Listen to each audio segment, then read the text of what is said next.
Allez, bonjour à vous, bonjour à tous mesdames, messieurs, merci encore de nous retrouver ce matin sur les antennes Equinox Télévision avec 10-12, le Zénith qui commence et qui démarre.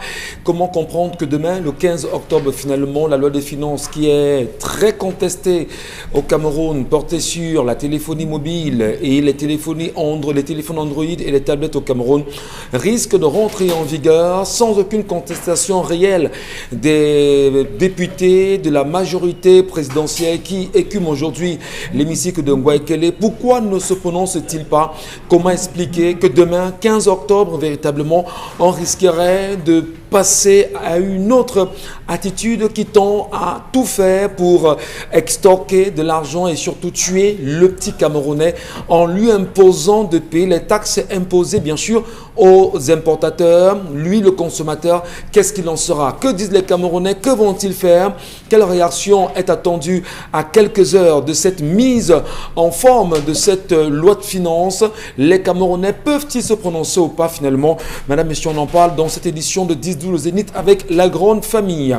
Vous êtes nombreux comme chaque matin nous regarder aux côtés de Charles Bachou, Bonbon Bengan Kandji, Dominique Audrey Oyengelek et Karine Santiam. Nous sommes toujours unis pour la même mission. Au-delà de vous servir, nous vous amènerons encore loin, très loin justement, dans les réalités du Cameroun. Allons déjà saluer ce matin Charles Bachou qui est avec nous ce matin. Charles Bachou, bonjour à vous et bienvenue. Bonjour, monsieur Michel Ngachou. Bonjour à tous les téléspectateurs. Allez, non seulement nous saluons les téléspectateurs qui sont assez nombreux ce matin, vous semblez être peut-être déjà très en colère, Charles Bachou. Avec les choses de ce pays, on est obligé de se mettre en colère.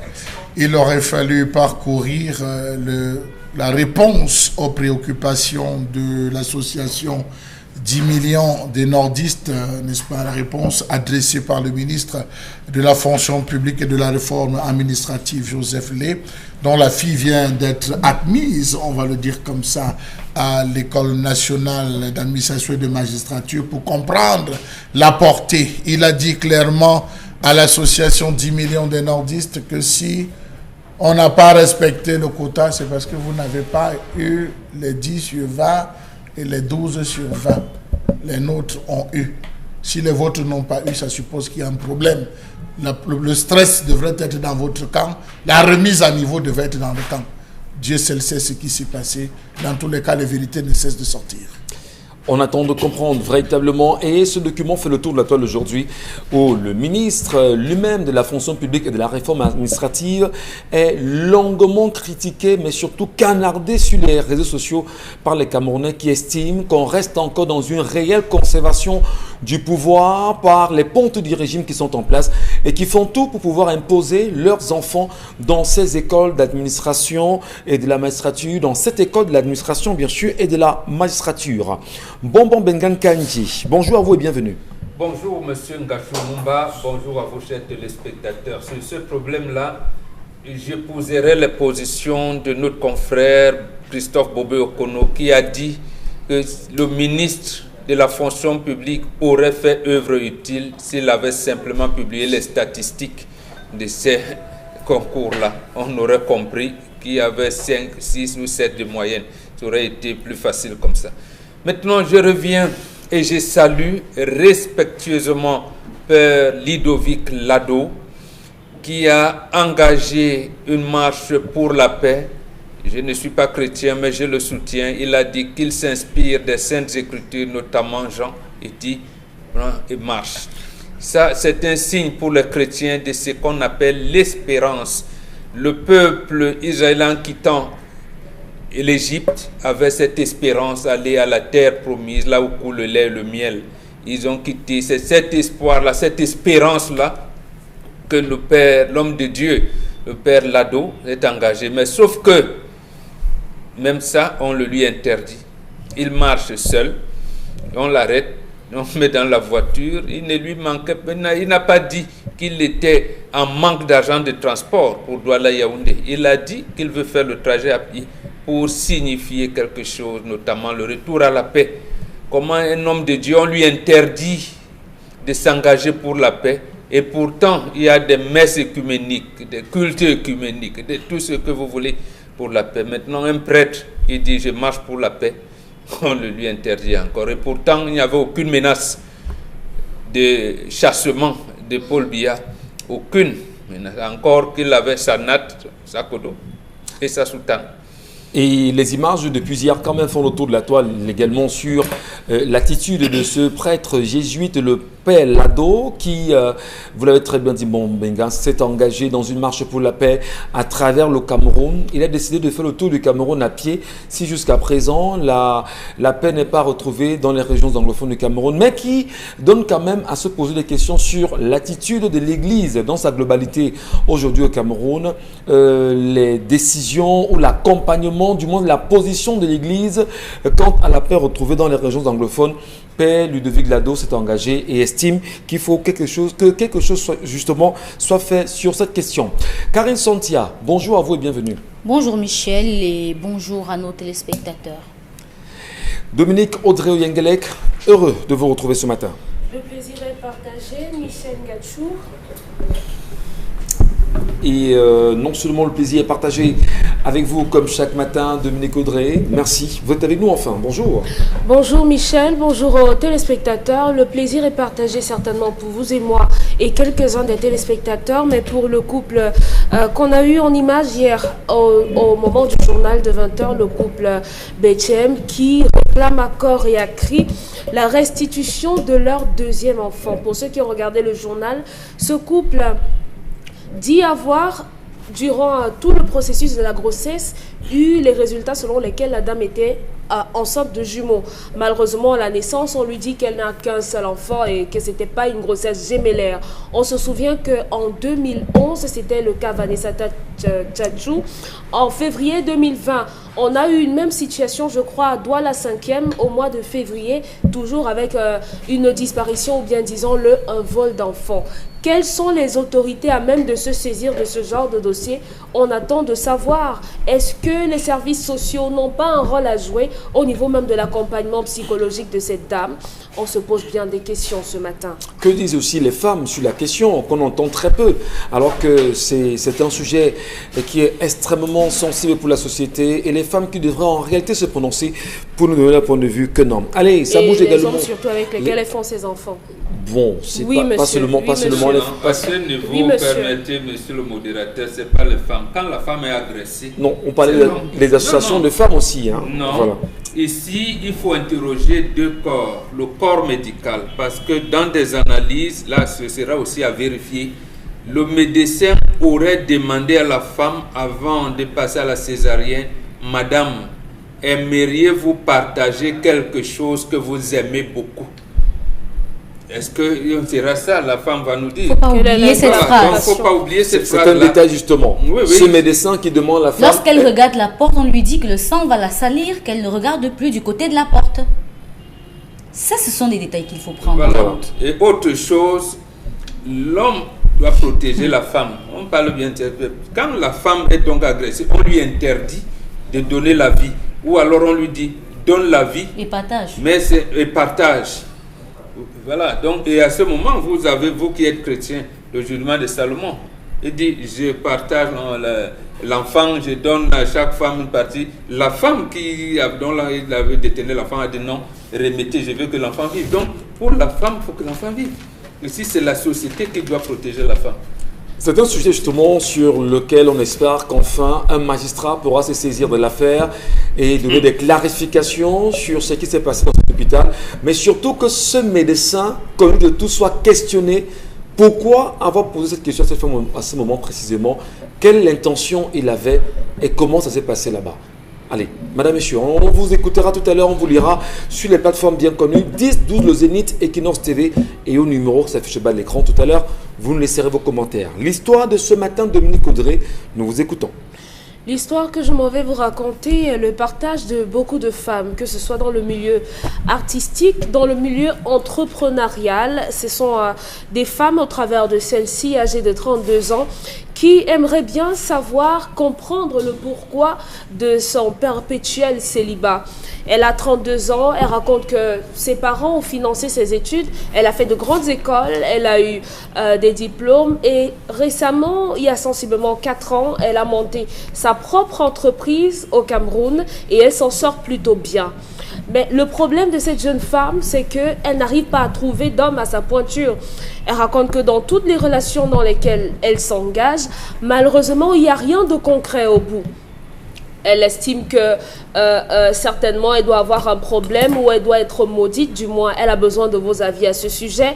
Elle s'est rapprochée de pasteurs qui lui ont demandé de faire des neuvaines, des prières, des chemins de croix et tout ce que ça implique pour que le ciel s'ouvre et que son mari vienne vers elle, mais rien. Elle est allée même dans des églises de réveil, rien, ça n'a pas fonctionné.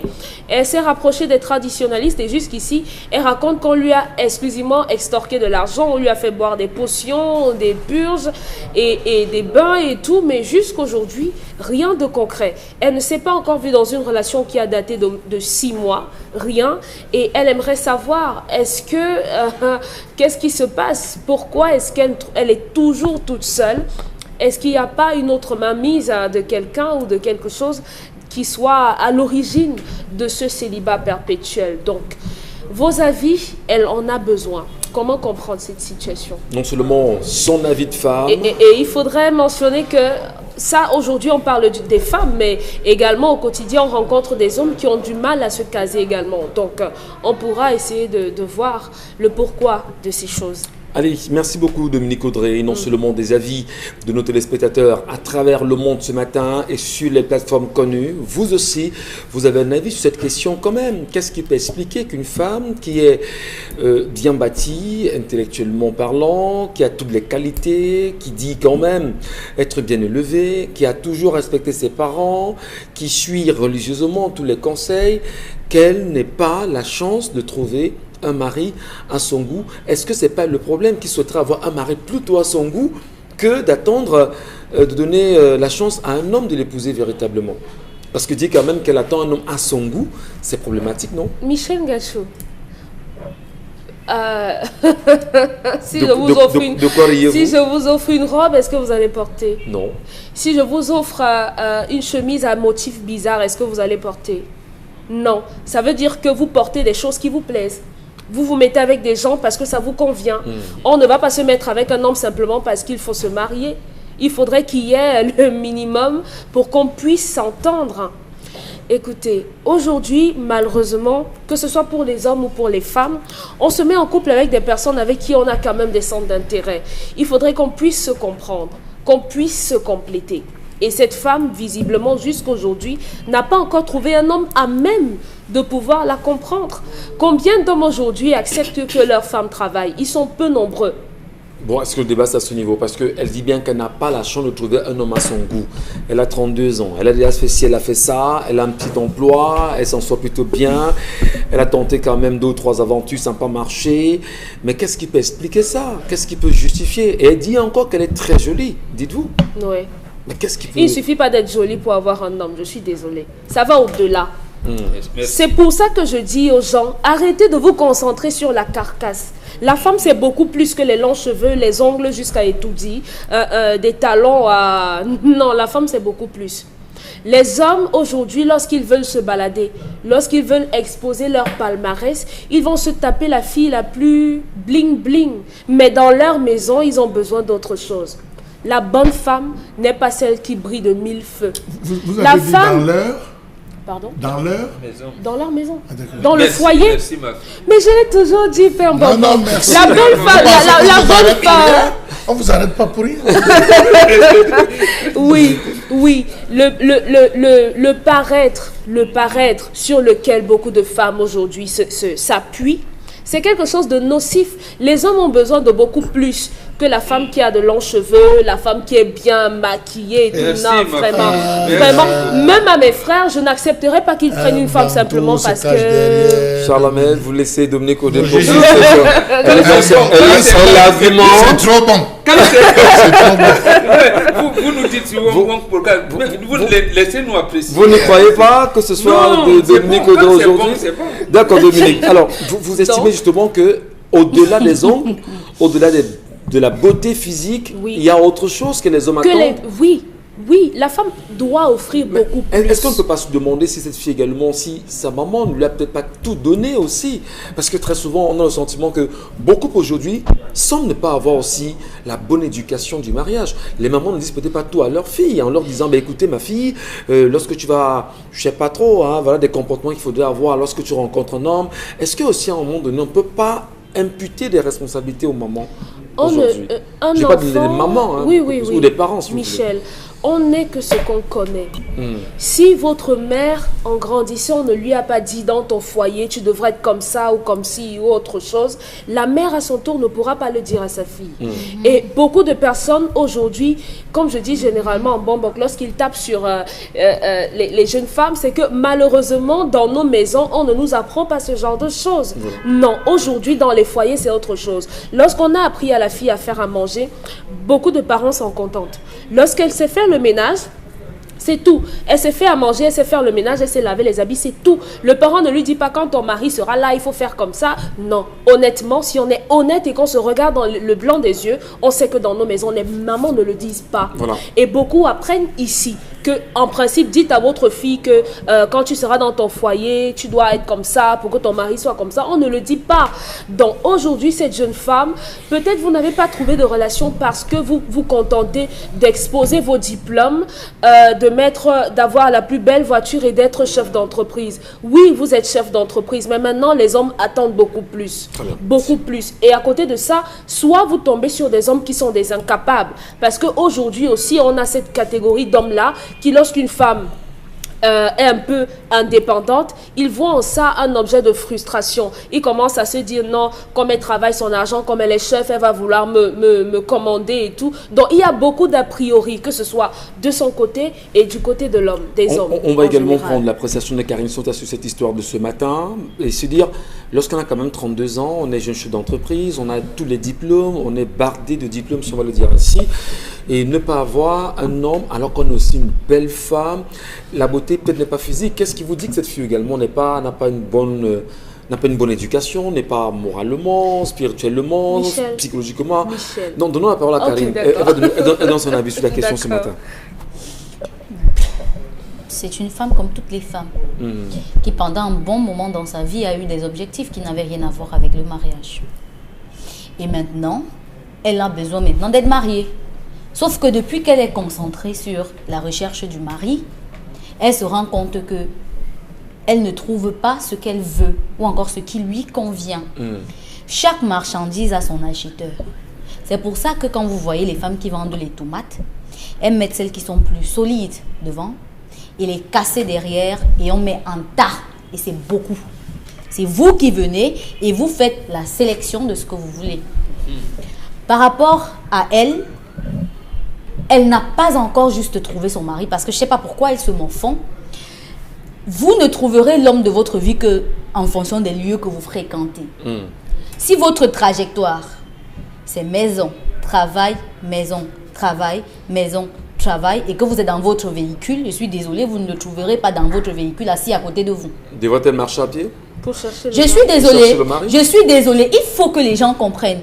Si votre trajectoire, c'est maison, travail dans votre voiture, soit c'est un partenaire qui viendra dans votre bureau, qui vous demandera un mariage, soit c'est un collègue que vous avez employé dans votre entreprise et qui vous demandera un mariage. Voilà. Les lieux que vous fréquentez sont déterminants pour ce que vous voulez. Si cette femme n'assiste pas à des associations, à des conférences, à des séminaires, à des colloques, je suis désolée, elle aura toujours du mal à trouver l'homme de sa vie. Parce que c'est les milieux où elle peut facilement trouver ceux qui sont, par exemple, de sa trame, à sa hauteur. Si elle parle de hauteur en termes de choix. Donc une femme peut avoir des appétits et estimer... C'est pas une affaire d'appétit. Je dis n'importe quoi, des appétits parlant d'homme. Non, elle dit qu'il y a des catégories de femmes qu'on peut épouser en tas, comme les tomates cassées. Ça veut dire que merci pour le rire. Merci pour le rire. Alors, non, soyons plus sérieux. Je vous en prie. C'est pas ça. Alors, est-ce qu'on peut dire qu'une femme peut se tailler son homme et se dire, bon d'accord, je veux un homme qui soit comme ci, qui soit comme ça, et commencer à flirter dans un espace pour espérer avoir cet homme, du moins, si on vous a bien compris. Je vous dis, on ne rencontre son mari que dans les lieux qu'on a le plus fréquentés. D'accord. C'est pour ça que vous voyez qu'on parle des mariages intertribaux. Pourquoi? Parce que les gens se sont connus dans les associations des jeunes, après ils sont connus dans les associations des élites et autres, et après ils finissent par se marier. Je dis bien, il y a des cadres qui permettent aux gens de se rencontrer et de finalement trouver l'âme sœur. Donc, une femme comme celle-là, Maintenant, finalement, son point de vue j'ai l'impression spirituel- qu'elle n'est pas très très sociale. C'est pour ça qu'elle n'arrive pas à trouver. Maintenant, Dominique a déjà relevé la question de est-ce qu'elle est suffisamment femme pour être à l'intérieur de la maison, est-ce qu'elle est, tant qu'elle elle ne sera pas à l'intérieur de la maison, elle ne pourra pas déterminer si elle est suffisamment femme pour rester dans la maison. Donc l'essentiel pour elle serait de multiplier les occasions de rencontrer des personnes. Est-ce qu'on multiplie également ces occasions de rencontrer des personnes ne peuvent pas faire d'elle une victime? Aussi. Ce qu'on appelle aujourd'hui des blessés de guerre. Justement, c'est notamment l'inconvénient de cette action-là. Maintenant, il ne suffit pas qu'elle soit une bonne femme et qu'elle reste dans son bureau, c'est ce que je dis. Il faut affronter. Si elle doit sortir. Voilà. Elle doit sortir. Maintenant, je ne parle pas des boîtes de nuit, non. Il y a des cadres dans lesquels les hommes d'affaires fréquentent les lieux avec elle. Elle est capable de les rencontrer.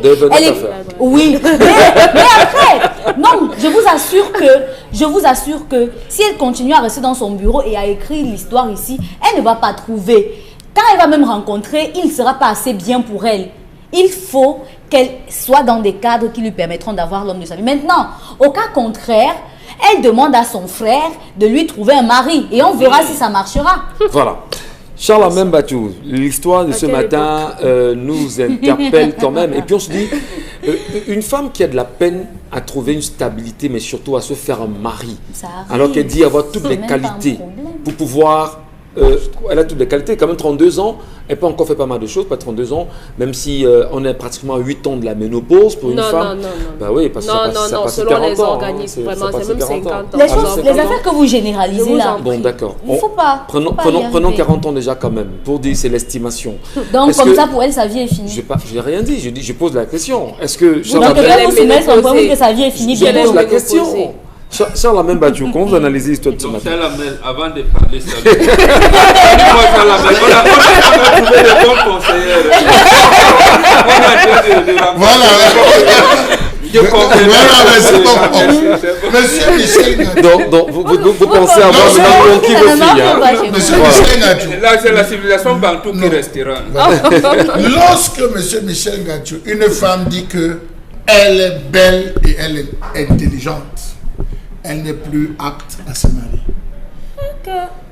Lorsqu'une femme dit qu'elle est belle et elle est intelligente, elle n'est plus belle à se marier.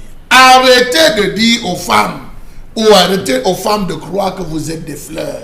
Chez les Bantous, la femme est comparable à un arbre fruitier. Depuis, regardez, dans les concessions où les fleurs sont entrées, au détriment des arbres fruitiers, la maison au lieu de fleurir, femme. Vous êtes d'accord avec moi? Dans toutes les maisons, on a dit, chérie, il faut des fleurs là, des roses, là, il faut des myosotis, il faut ça. Après ça, femme. Mais dans les concessions, vous voyez les arbres fruitiers, monsieur Michel Ngatou, il y a du bonheur, il y a de la joie. Le secret du bonheur chez les Bantous ne se trouve pas dans la recherche du plus, mais c'est dans la capacité à gérer le moins. C'est important que les femmes comprennent ça, monsieur Michel Ngatou. La femme ne choisit pas son homme. C'est l'homme qui choisit la femme. Parce que la femme a toujours une question. Et là, Dominique secoue la tête, va être d'accord avec moi. Quand vous dites à une femme, je t'aime, je veux vivre avec toi, elle vous répond, pourquoi moi? C'est vous qui choisissez? Oui. Ah, quand vous demandez pourquoi moi? Je ne demande pas ça. Non, bon, c'est la télé. Vous savez, la télé. À la télé, on peut tout dire parce que les gens nous regardent. N'est-ce pas? Oui, mais bien sûr, parce que là, il faut plaire. Monsieur Michel Ngatou, le troisième module du cycle du mariage porte sur la valeur africaine de la femme avant le mariage, monsieur Michel Ngatou. Le troisième module du cycle. Le cycle, c'est ce que vous appelez l'université ici, hein? L'école. Nous, on appelait à l'époque le cycle. La femme de valeur se lève chaque matin, fait elle-même le lit et contrôle personnellement l'hygiène de son mari, de la chambre conjugale et de sa maison.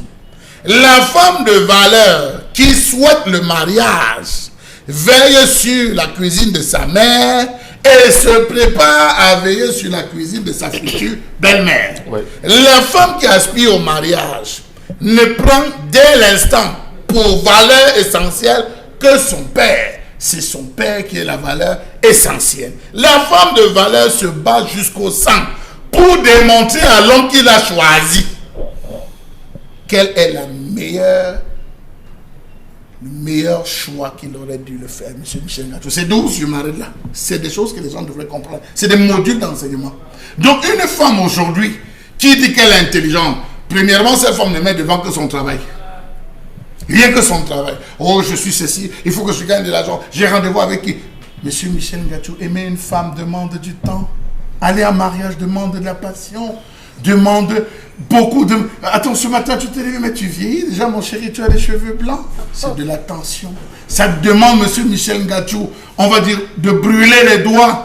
Combien de femmes aujourd'hui préparent de la nourriture? Je connais des messieurs, ils ont tout comme argent, mais n'ont jamais goûté un repas fait maison parce que c'est la domestique, parce que madame est occupée, madame est chef d'entreprise. Quand madame se bat trop ce dimanche, je crois faire un ragoût.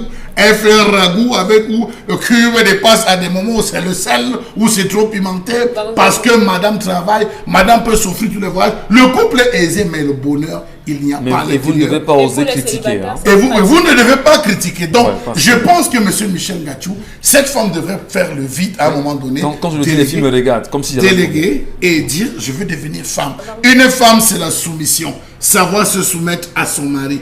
Elle, aujourd'hui, qui est en train de se lancer, a-t-elle appris la soumission? Même quand on nous raconte l'histoire, je suis allé chez les marabouts, je suis allé chez ceci, je suis allé chez cela pour chercher. Monsieur Michel Ngatou, elle n'aura jamais la solution. Donc le vrai marabout des filles, c'est quoi alors? L'éducation, au mariage? Mais c'est ça. Est-ce que c'est pas également interpeller les parents? Parce que je dis, non, les parents monsieur que nous Michel Ngatou, les parents que nous étions, que d'aucuns étaient, c'est de la mauvaise foi de dire que un parent n'enseigne pas ça. Vous avez des papas qui se lèvent. Vous croyez que tous les oui, parents je dis, monsieur Michel Ngatou. On ne juge pas son parent. Monsieur Michel Ngatou, c'est de la mauvaise foi. Parce qu'il y a des parents qui vont se lever et dire que fais ma fille, fais-moi les yeux. Parfois, la maman voyage. Pour les couples monogames, la maman voyage. La grande fille à la maison, c'est elle qui doit assurer la cuisine, préparer. Elle se permet d'acheter les poissons brisés tout le temps pour nourrir papa à la maison. Papa ne se plaint pas. Ça devient un problème. Mais quand il crie sur sa femme estime que le père ne l'aime pas et répercute sur les enfants. J'estime que les jeunes filles d'aujourd'hui devraient véritablement aller à l'école du mariage. Elle n'était pas prête. Cette école justement du mariage, on va comprendre. Ce que nous faisons ici de lundi à vendredi, en cette première partie, c'est l'école du mariage. Oui, c'est l'école du mariage. On évolue. Donnons la parole à Mbon Bengan, qui va certainement apprécier la réalité sociologique. Aujourd'hui, on a nos sœurs qui sont nombreuses dans des quartiers, dans nos villes, qui ne trouvent pas de mariage en réalité, et pourtant elles ont toutes les qualités. Mais est-ce qu'à un moment donné, elle prépare bien, elle a de très bonnes qualités de femme, elle est bien élevée, elle est bien éduquée, elle se range bien, mais jusqu'ici elle trouve pas le mariage. Est-ce qu'en dehors de ces éléments, il n'y a pas de problèmes qui peuvent justifier l'éloignement des hommes vis-à-vis de ces femmes, de nos sœurs aujourd'hui? Comment on fait pour marier nos sœurs une fois pour toutes? Est-ce que vous avez dit que c'est automatique? Non. Nous voulons que nos sœurs se marient, Karine. C'est la force. Vous voulez pas vous marier? Oui. Nous voulons vous voir marier. C'est son problème, les autres, c'est pas leur problème. Tout le monde d'accord. on ne mélange pas. Non, mais écoutez, on est quand même là pour Vous avez dit quel âge, monsieur? 32 ans. 32 ans. Ouais, on est là pour promouvoir le mariage. Elle pensait comme ça. Elle me disait que non, il ne faut pas se marier. Le mariage n'est pas un fan. Voilà. Bon, la parole justement. Qu'est-ce qu'on peut faire pour toutes ces filles, pour toutes ces sœurs qui veulent le mariage alors qu'elles ont tout et malheureusement elles n'en trouvent pas? D'abord qu'elles intègrent dans leur cursus scolaire, parce que celle-ci, elle va à l'école et beaucoup de femmes aujourd'hui veulent aller à l'école des Blancs, qu'elles intègrent l'option mentale qui permet de connaître la rationalité humaine. Ça veut dire quoi en réalité? Ça veut dire que au-delà de ce que Charles Hamel a développé tout à l'heure, il faut rester dans le cadre familial. La mère, la femme identifie son mari au regard de son papa. Au regard de son papa, il peut arriver que papa est un alcoolique. Je prends le cas extrême. Il ne dit pas, je ne veux pas que j'ai un mari alcoolique. Elle commence donc à stabiliser son papa. Elle lui dit, mais papa, qu'est-ce qu'on n'a pas fait ou que tu sois, pourquoi tu rentres tard, tu me fais honte, mes camarades me font, voilà. Parce qu'elle voudrait une certaine stabilité. Mais elle le fait avec sa maman comme coach. Voilà. Quand vous avez vu, parce que vous voyez souvent ça, quand vous dites, mais cette femme-là, quelle malchance l'a eu. Mais elle reste là. Et vous voyez comment il y a de l'amour, parce que précisément, elle a compris qu'une femme a pour devoir principal d'oxygéner la maison. C'est pour ça que Charles Hamel vous a parlé de l'arbre fruitier et de la fleur. Si les femmes aujourd'hui doivent éviter d'être des fleurs, c'est pour ça que je prends ce cas extrême. Papa n'est jamais là. Il arrive même que papa a des enfants dehors, comme on dit. C'est là les filles d'aujourd'hui qui disent avoir été à l'école long crayon. Mais long crayon, justement, ça ramène à ce que la femme nous avait dit quand l'école des Blancs arrivait. La grande royale. Elle a dit, nous allons perdre en nos enfants l'essentiel de ce que nous aimons en eux. Mais envoyons-les à l'école quand même. Donc aujourd'hui, c'est la femme la première qui doit le savoir. Mais qu'elle cesse, deuxième chose, les rivalités avec les hommes. Moi, quand je vais réussir ma vie, l'autonomisation financière, l'autonomisation. Celle-ci, donc, elle a une autonomisation financière, elle est long crayon, mais elle sent qu'elle n'est pas complète. Quel est le problème si une femme est autonome financièrement? Non, ce n'est pas celle-ci. Non, le problème, celle-ci, elle a un problème. Elle sent qu'elle est à moitié, là. Voilà. C'est elle-même qui pose son problème. Je lui dis, demande donc, dans ce cas, de s'identifier à son père. La fille doit toujours manager son papa. Toujours.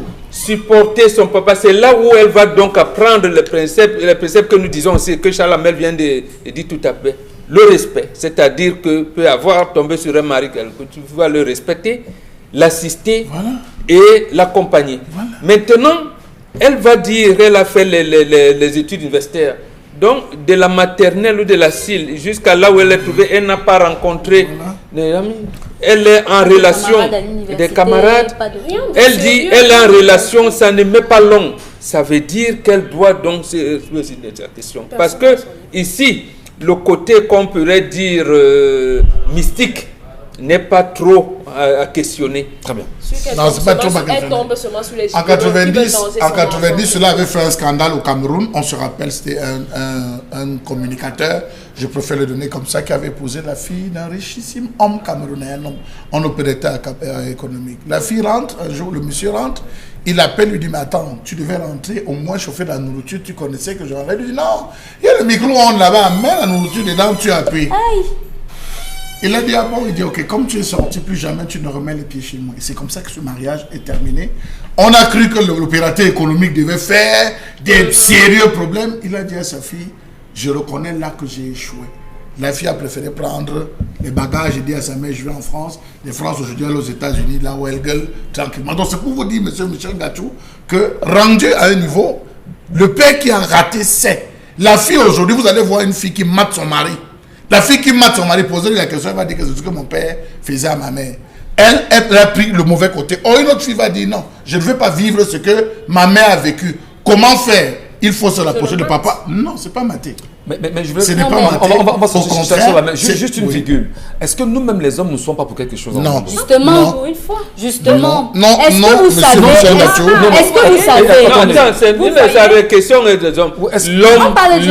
L'homme, dans les codes du mariage, l'homme est considéré comme un conquérant. Conquérant ne veut pas dire qu'il va chercher les rivales.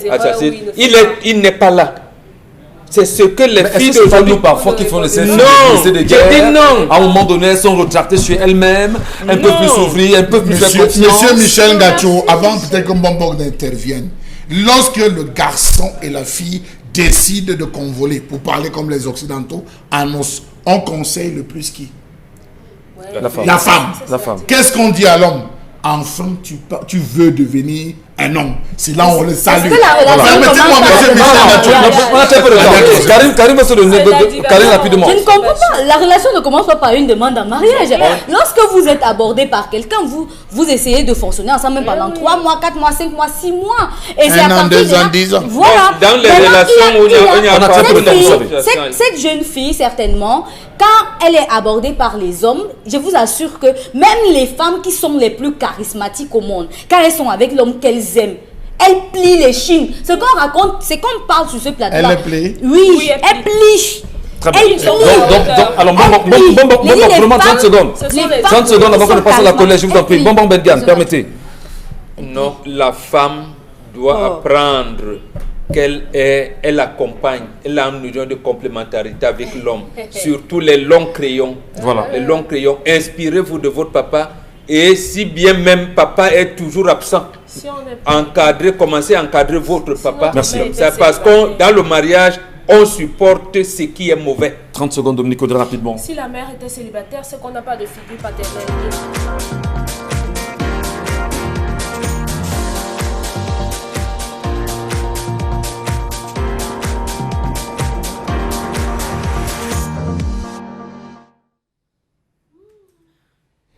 Allez, la colère de Charlemagne Batchou.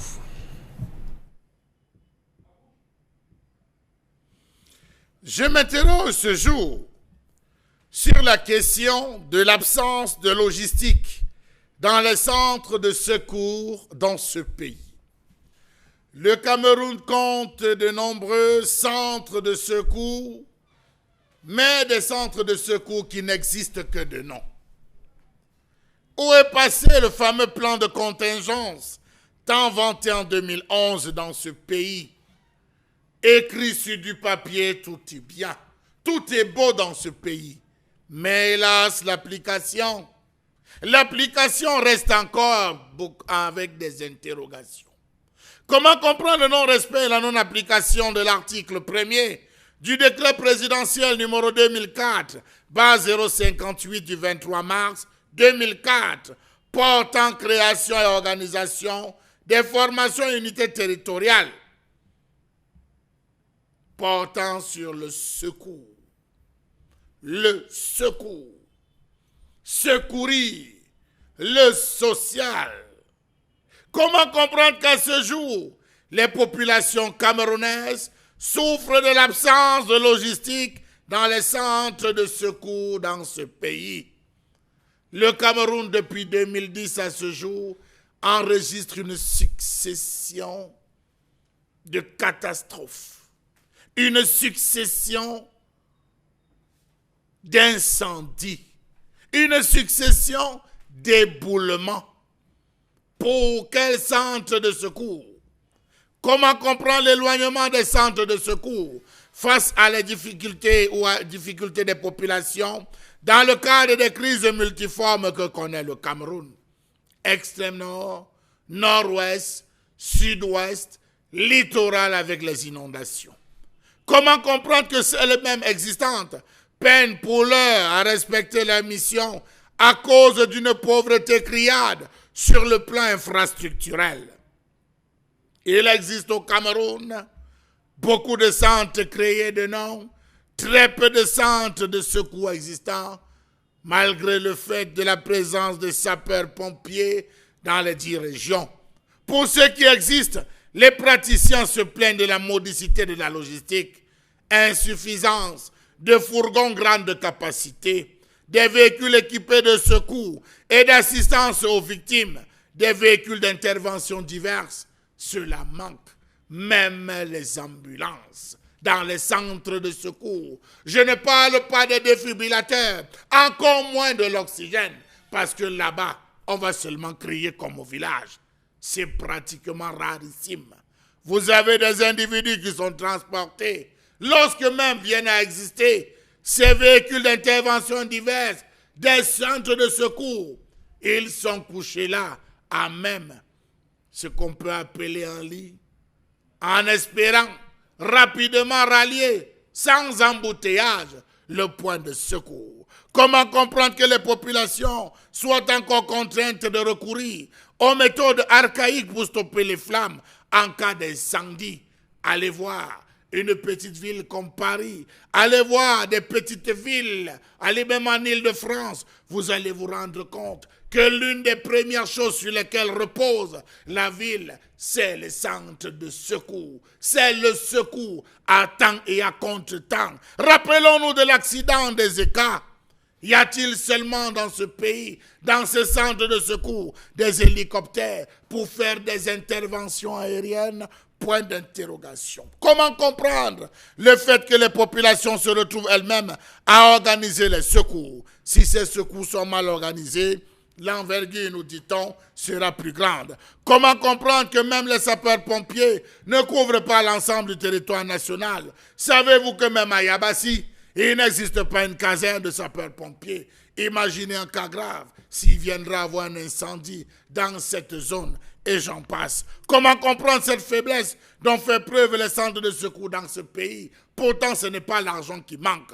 Où est passée donc cette notion du secourisme pour parler d'elle? Parce que ailleurs, c'est obligatoire. Une formation au secourisme. Comment comprendre cette faiblesse des effectifs par rapport à l'immensité du territoire à couvrir? Savez-vous par exemple que le ratio est actuellement d'un sapeur-pompier pour 20 000 habitants, alors que l'idéal aurait été au Cameroun un sapeur-pompier pour 200 habitants? Savez-vous qu'il existe de nombreuses zones non couvertes par les centres de secours, état de fait qui augmente notablement la distance et les délais d'intervention dus aux élongations? Voilà la souffrance dans laquelle se trouve le Cameroun en ce moment, conséquence du nombre de morts dans les accidents, du nombre de morts dans les incendies, du nombre de morts dans les inondations, et que dira-t-on enfin des éboulements. Merci beaucoup Charles Amen Batiou pour la colère de ce matin exprimée. Et on se pose également toutes ces questions, de mieux, on se pose toutes ces questions afin de mieux les comprendre. Qui gère le secours au Cameroun? Comment ça s'organise? Et qui s'en occupe d'ailleurs en ce qui concerne les catastrophes aujourd'hui? Puisque le Cameroun en connaît, les accidents, les éboulements et tout ce qui va avec.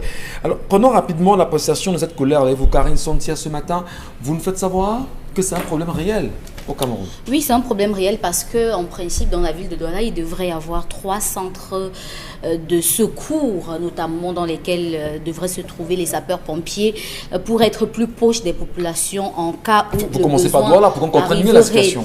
Et il y a un centre qui a été annoncé en Banga Bakoko. Les travaux ont été prévus pour septembre 2017, sauf que nous sommes en 2020 et la construction devait durer 6 mois. Jusqu'aujourd'hui, on ne sait pas si ce centre est terminé ou pas, mais lorsque vous tapez les recherches et que vous allez sur le terrain, vous voyez qu'il n'y a pas d'effectivité dans ce sens-là. Ce qui signifie que les secours au Cameroun relèvent encore un peu plus de beaucoup d'amateurisme de la part de ceux qui nous dirigent. Parce que les acteurs, même sur le terrain, ils ne sont pas si nombreux en termes numériques et en termes d'infrastructure. Ils aimeraient peut-être bien travailler, mais après, ils n'ont pas le matériel qu'il faut parce qu'il y a tellement de choses à avoir. Il ne faut pas juste des véhicules. Les cas, par exemple, comme Ezeka, il fallait un hélico pour notamment aider à secourir les personnes et à faire transporter les personnes qui étaient accidentées. Il y a des cas, par exemple, comme Ngouaché, où il fallait l'apport des sapeurs-pompiers. Mais vous voyez que n'eût été la présence des populations qui elles-mêmes étaient très engagées, les sapeurs-pompiers n'auraient pas pu y arriver jusqu'au bout. Précisons qu'il y en avait dans la population qui avait des pioches. Voilà. Pour pouvoir, et puis, voilà. Il y en a maintenant qui, compliqué. pendant le moment où il fallait retirer les dépouilles, étaient obligés parfois d'enlever un doigt à un corps et autres, justement parce que ce n'est pas des personnes formées qui le faisaient. Et pourtant, les sapeurs-pompiers ont ce travail-là. Ils ont une autre tâche qui est notamment de sauver des vies, mais aussi d'aider les personnes au moins à bien faire leur deuil lorsque on a une vie qui est perdue. Il y a que leur logistique est très délicate parce que ça dépend du secours qu'il faut apporter aux personnes ou alors protéger les personnes ou bien désincarcérer certaines situations. Lorsque vous arrivez dans la rue et qu'il y a des égouts qui sont bouchés par exemple, les sapeurs-pompiers devraient être là, sauf qu'il n'y a pas d'égouts au Cameroun. Les sapeurs-pompiers arrivent et puis ils procèdent à la désincarcération. Quand vous voyez devant devant le Camtel Bepanda, il y a un creux qui est carrément là-bas. Et pourtant, c'était des travaux qu'on avait fait. Après les travaux, on n'a plus rien fait.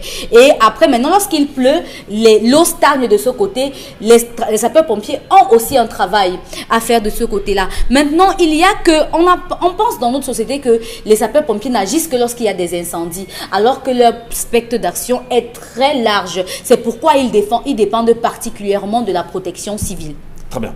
Et vous parlez bien sûr de protection civile, on verra ce qu'ils font dire tout à l'heure, mais il faut quand même reconnaître que le matériel, le manque de matériel est quand même criard pour tous ces secours aujourd'hui, Dominique Audrey. Charles Hamel l'a précisé. Tout à fait. Lorsque, pour les personnes qui sont déjà montées dans des ambulances pour accompagner des gens, vous avez l'impression que vous êtes simplement dans un taxi, qu'au lieu d'attendre cette ambulance-là, vous auriez dû prendre un taxi tout bonnement pour vous ramener au niveau de l'hôpital. La police, la gendarmerie, le SAMU, les sapeurs-pompiers font partie du corps des services de secours. Entendez également par là la protection civile, parce que de façon générale, on peut dire que c'est une branche de ce secteur-là. Il y a que lorsque vous parcourez certains livres, ou bien que vous regardez des documentaires, ou bien écoutez des documentaires, faites même des recherches, vous vous rendez compte que ces ambulances-là, pour les sapeurs-pompiers et autres, ont un rôle important et prépondérant. Parlons par exemple des sapeurs-pompiers. Est-ce que vous saviez que lorsqu'on décide de construire des bâtiments de très grande hauteur, ils ont leur mot, ils ont leur rôle à jouer. Ils doivent valider ou invalider certaines constructions pour pouvoir leur permettre de pouvoir intervenir en cas de sinistre. Au moment des inondations, on a vu des inondations avec des vidéos dans d'autres pays. Vous voyez comment avec des hélicoptères, on vient enlever des gens sur des maisons et autres. Est-ce que c'est le cas chez nous? Non, on ne peut pas en dire autant. On a vu comment les récentes inondations ici à Douala, comment les gens se démenaient par eux-mêmes pour pouvoir s'en sortir. Où étaient passés ces sapeurs-pompiers? On n'en a pas vu. Oui, monsieur. Non, peut-être pas, ça ne passe pas seulement les sapeurs-pompiers. Est-ce que ces sapeurs avaient le matériel adéquat? Parce que le problème fondamental ce matin, c'est est-ce qu'ils ont le matériel adéquat? Ils n'ont pas le matériel et ils sont en nombre inférieur. Il n'y a pas de personnel à ce niveau-là. C'est montrer peut-être la légèreté que l'on accorde à ce secteur de la protection civile. Oui, on n'y accorde pas d'intérêt. Il y a des ambulances aujourd'hui à l'étranger, en France notamment, qui permettent de faire des examens pendant que vous êtes encore dans l'ambulance. Et il y a une sorte de télétransmission pour l'hôpital qui va vous recevoir. Donc, en fait, de façon plus simple, c'est une sorte de chaîne. De l'ambulance à l'hôpital, on est en contact. On sait que le malade qui arrive aura besoin de telle autre chose parce que ici, puisqu'on l'a avec nous, on a commencé à faire les premiers examens. Est-ce que dans nos ambulances, c'est possible? Non. Est-ce qu'on a des carnets informatisés pour les malades dans nos hôpitaux? Non. On n'a rien du tout. Donc, on n'a pas d'ambulance, on n'a pas de sapeurs-pompiers. Et la police même, combien de fois est-ce qu'elle intervient lorsqu'il faut protéger les gens? Est-ce que les sapeurs-pompiers sur le terrain prennent la peine d'organiser des formations, le secourisme, les premiers secours avant de les appeler, avant qu'ils n'arrivent? Il y a le problème d'eau. Ils n'ont généralement pas d'eau lorsqu'ils arrivent pour éteindre les incendies. Pas toujours. C'est pas possible. Il n'y a pas de routes pour pouvoir accéder au lieu où il faut éteindre l'incendie. C'est un autre problème également. Donc il y a un enchevêtrement de beaucoup de difficultés. Et dire que c'est un réel problème de protection civile. Mbouambengan Kandji. Oui, protection civile, il y a une direction comme ça au ministère de l'administration territoriale, mais à côté, il y a également une direction de catastrophe. Donc les deux vont de pair. C'est pour dire quoi? Pour dire un peu ce que disait le secrétaire d'État américain à un moment donné, M. Henry Kissinger. Il disait, je le cite, « L'homme d'État se définit non pas par la grandeur de ses objectifs, mais par la catastrophe qu'il saura éviter à son peuple. » Fin de citation. Donc, en réalité, Karine a parlé de 3 noms. Aujourd'hui, il devrait avoir au moins 4 unités de sapeurs-pompiers à Douala. Laisser l'unité principale qui est en Godi, peut-être pour le centre-ville, en mettre une unité quelque part au bord de Vouri, peut-être vers Loupé, pour une disposition là-bas, une autre à Bonaberi et peut-être en Banga Bakoko, proche de Bamba. Parce qu'il y a eu plein d'accidents là et tout, et les populations qui sont là-bas. Et vous voyez bien qu'avec le stade en construction, ça aurait pu permettre de quadriller la ville de cette manière. Mais également les bouches d'incendie. Donc, c'est des phénomènes qui sont transversaux. transversaux. Donc, lorsqu'on parle de la protection civile et de la lutte contre les catastrophes, ça intègre le corps médical, ça intègre l'éducation, comme l'a dit Dominique Audrey, mais ça intègre également le matériel. Par exemple, il faudrait que les élèves à l'école primaire commencent à s'habituer. Que veut dire un sapeur-pompier? Que veut dire un policier? Que veut dire un sous-préfet, un médecin? C'est quoi? Donc, il doit grandir en ayant à l'esprit qu'il sera utile à la société demain. Or, c'est ça qui n'existe pas aujourd'hui. Donc, il faut bien qu'il sache, avant même d'arriver à la classe de 6e, et j'optais pour être ingénieur dans les travaux publics, dans les routes. À ce moment, il sait.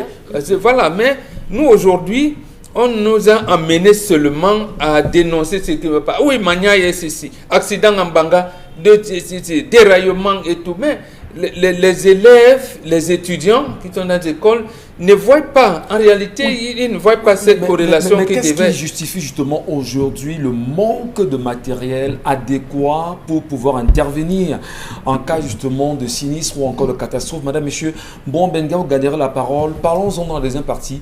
Marquons une pause.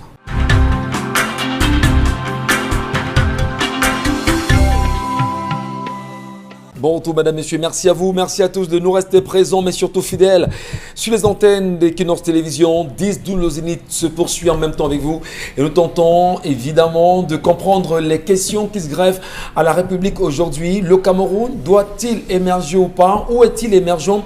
Sommes-nous sur la voie de l'émergence? Et nous nous posons des questions qui sont, on va dire, réelles, des questions circonstancielles, des questions factuelles, oui, pour mieux comprendre si le train de l'émergence est avec nous ou pas. Et Charles-Amène Bachou, à l'instant, dans sa colère, exprimait encore le manque d'infrastructures, le manque de matériel, le manque de ressources humaines en ce qui concerne la réalité autour des interventions dans les catastrophes ou encore des accidents bien connus au Cameroun aujourd'hui. Les appréciations divergent non seulement sur la toile, mais pour vous qui nous regardez ce matin, merci de continuer à échanger avec non seulement les internautes que vous êtes, puisque vous êtes assez nombreux justement à le faire. Bon Benga tentait justement de nous donner quelques pistes de solutions pour qu'on puisse en arriver et sortir de cette question qui fâche tellement Bon Benga. Qu'est-ce qu'on peut faire pour trouver des résolutions à ça, puisqu'il s'agit d'un problème aujourd'hui de catastrophe et de protection civile, vous le disiez à l'instant. Justement, une partie de la réponse entre dans l'introduction que vous venez d'énoncer là tout à l'heure. Vous dites le Cameroun doit émerger. Certes, mais pour qu'on y arrive et corriger ce que Charles Amel déclame dans sa colère aujourd'hui en le décriant, c'est quoi? Cameroun, qui était un pays à revenu intermédiaire, qu'est-ce qui s'est passé pour qu'il devienne un pays pauvre et très endetté? Ça veut dire qu'il y a une orientation politique qui nous a amené à cela. C'est-à-dire qu'on abandonne ce qu'on appelle la maintenance. Je pense que c'était hier ou avant-hier que Charles Amène nous amenait encore voilà, avec SICAM, avec un certain nombre de choses. Donc, vous allez vous rendre compte que c'est Cancan qui le disait. Et je n'aime pas le commerce de détail, j'aime le commerce en gros. Donc, il faut prendre les problèmes du Cameroun dans leur globalité. C'est pour ça que je disais, les effets sont transversaux. Oui. Sont transversaux. Vous allez vous rendre compte qu'il parle de la protection civile, la direction de catastrophe. Or, c'est sous l'encadrement du ministère en charge de l'administration territoriale. Mais on est là dans le champ beaucoup plus de la santé publique. Maintenant, vous allez donc interroger l'hôpital qui a pour mission d'administrer les soins et de faire des recherches. On ne vous dit rien. Donc, voilà où nous en sommes. Et le même hôpital n'a pas l'énergie électrique parce qu'on n'a pas fait la maintenance pour que son lolo soit en plein régime chaque fois. Pour que Menkim soit en plein régime. Il faut donc faire quoi? Parce qu'il faut, qu'est-ce qu'il faut donc faire aujourd'hui? On a ces réalités. On attache le cœur. On attache le cœur, cher ami. C'est comme si on veut vous avez un abcès qui vous dérange. Mais ça fait 38 ans qu'on fait une petite chirurgie. On connaît, on balaye l'escalier en commençant par le haut. Il n'y a pas de 36 000 solutions. Tout le monde connaît la formule. Quand on ne peut pas, on laisse. Et quand on ne peut pas laisser, donc on commence à balayer. Il n'y a pas 36 000 solutions. De toutes les manières, on balaye un escalier en commençant par le haut. Est-ce que c'est la solution, Chalamel? Oui. Balayer l'escalier en commençant par le haut, oui. Mais est-ce que cela va résoudre le problème de façon urgente? Monsieur Michel Ngachou, il faut dire que... Attendez, calme. Il est dans les urgences. À l'hôpital, quand on est dans les urgences, après les urgences, on va dans la salle d'hospitalisation. Hein. Et du coup, vous voulez tout faire dans les urgences. Non, l'hôpital ne se limite pas aux urgences. Les urgences, c'est pour prendre les cas, j'allais dire, voilà, pour les amener à l'hospitalisation classique et sortir de l'hôpital. Vous pensez qu'on ne règle pas le problème à l'urgence? Hospitalisation et guérison, Chalamel. Voilà. Qu'est-ce qu'on en fait? Monsieur Michel Ngachou, il faut dire que des années 2010 aux années 2012, le Cameroun a connu des tragédies. Des tragédies. Je pense que c'est en fin 2015-2016 qu'on est revenu sur l'appellation, Monsieur Michel, de triangle de la mort, parlant de l'axe Douala-Yaoundé, Yaoundé-Bafoussam, Bafoussam-Douala. Voilà le triangle de la mort. Se sont ajoutés encore d'autres villes comme Yaoundé, Bertois, Garoua-Boulaye, Gaoundéré, avec les différents accidents qu'on avait eu enregistrés. L'urgence s'est posée et c'est dans plusieurs discours, M. Michel Ngachou, notamment un du chef de l'État, où il a abordé la question des centres de secours. Il avait dit qu'il était plus qu'urgent, il est plus qu'urgent qu'on mette en place des centres de secours qui vont permettre à éviter les tragédies que nous vivons. Quand on parle de tragédie, une feuille de route avait été déterminée, M. Michel Ngachou. Les centres de secours avaient pour mission, je peux vous les citer, lutte contre les incendies, lutte contre les calamités et les séquelles, secours aux personnes en péril, sauvegarde des biens en péril, participation à la gestion des catastrophes, participation aux études, aux actions de prévention et de sensibilisation intéressant à leur domaine de compétences. Elle devrait veiller, les centres de secours devraient veiller au respect de la réglementation en matière de lotissement, construction d'immeubles d'habitation, construction d'immeubles de grande hauteur, construction des établissements ouverts au public, réalisation des réseaux d'eau, d'incendie dans les casernes et dans les localités de l'implémentation. Voilà l'ensemble de choses qui avaient été mises sur pied. Il était question, premièrement, de créer une unité ou un centre de secours à la sortie de Yaoundé, entre Mbongo et Yassam. Monsieur Michel Ngachou, on devait créer, c'est ce qu'elle a parlé de Ngodi Bakoko, on devait créer une unité là. On devait créer un autre centre de secours à l'entrée de Yaoundé, en Bankomo ou à Kouamaria, entre cette zone. On devait créer un centre pour permettre, en cas d'accident à Edea, ceux de Bakoko ont une intervention rapide, on peut pour l'amener. Si c'est dans la zone de Deya, Boumiebel, ce travail avait été bien présenté au public par les différents ministères. Vous savez, c'est des points de presse conjoints où on vous parle de cette affaire de centre de secours. Monsieur Michel Ngachou, jusqu'aujourd'hui, ça n'a jamais pu démarrer. Regardez tout simplement le SAMU. Regardez ce qu'on a réservé au SAMU. Vous voyez encore les véhicules de SAMU dans la ville de Douala. Ils ont tourné 5, 6, 7 jours, une semaine, un mois, et après ça, plus rien n'a été. Quand vous arrivez à l'hôpital à Kentini, vous avez besoin d'une ambulance, on vous dit que voilà, ça, hein, c'est garé là-bas. Il n'y a pas de carburant et c'est en panne. Voilà les problèmes qu'on vous pose pour rester, ne serait-ce que dans les petites unités comme les centres. Si déjà le centre de secours n'existe pas, s'il vient un accident, monsieur Michel Ngachou, avant qu'on s'en bat, vous allez vous rendre compte que sur les réseaux sociaux, les centres de secours devraient bouger, on devait les voir. Vous allez vous rendre compte qu'ici en Banga, il y a un accident, c'est encore la pick-up de quelqu'un qui est de passage, il y a ses huiles dedans, on prend les huiles, on met de côté, on prend un malade, on l'étale. Parfois, c'est les véhicules de quelqu'un qu'on réquisitionne, on casse les sièges. Ça peut changer ou pas? Non, mais monsieur Michel Ngachou, ça ne pourra pas changer pour la simple raison que lorsqu'on a présenté ce centre de secours, je ne sais pas si c'est la peinture qu'on avait mis, je ne sais pas comment on avait réhabilité, mais toujours est-il qu'on nous a présenté des véhicules qui ont redisparu à la fin. Qui ont redisparu. Et on a besoin que ça change. Entre Bafoussam, si un incident à Baranté, je vous prends un grave incident à Bazou, ou à Tongo, ou à Fanda, ou je ne sais pas moi, plus bas, monsieur Michel Ngachou, dans le nord Makombe, comment on éteint? Ils vont partir soit de Douala, soit de Bafoussam. Il n'y a pas d'unité, il n'y a pas de centre de secours. Regardez la gestion, non mais même la gestion du Covid devrait vous démontrer, on a plutôt fait des hôpitaux de campagne. Or, qu'il y avait des centres de secours. Donc, vous vous rendez compte qu'on énonce des choses pour plaire au public. On énonce des choses pour plaire à la population, créer pour dire non, grâce à X et à Y, on a pu créer telle structure, telle infrastructure, mais au fond, sur la réalité, c'est nul. Alors, est-ce que ça ne nous pose pas des questions, enfin, ça ne nous amène pas à nous poser des questions sur ce que le septennat actuel nous renvoie comme étant le septennat des grandes opportunités? Peut-on dire aujourd'hui que l'on vit ces opportunités 2 ans déjà seulement aujourd'hui? Peut-on apprécier et dire que le chef de l'État, dans ses grandes opportunités, dans ses grandes réalisations, prônées bien sûr par lui-même, qui dit incarner la démocratie et les réalités et la croissance vers l'émergence, est-ce qu'on est dans ces opportunités véritablement? À la colère exprimée ce matin sur ce plateau, madame, messieurs, la question vous est posée, peut-être aux téléspectateurs, ils nous diront à travers les plateformes connues et ils vont l'apprécier véritablement. Allons rapidement prendre les messages de nos téléspectateurs. Karine. C'est une sorcière, elle a dû faire du mal à un homme dans sa vie. Qu'elle regarde son passé, elle trouvera la réponse. C'est ça. Franck Noël, TFN. Elle tombe juste sur des gigolos. Ce n'est pas ça. C'est ça. C'est elle qui transforme son monde. Non, c'est ça. Elle n'a des incapables, c'est tout. Elle n'a que 32 ans, elle se plaint de quoi? Il y a les femmes de 40 ans qui sont célibataires alors qu'elles sont sérieuses.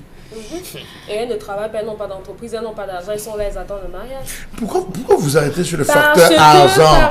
Laissez le facteur parce que argent. Vous donnez l'impression que c'est lorsque la femme a de l'argent qu'elle se rend compte qu'elle vit.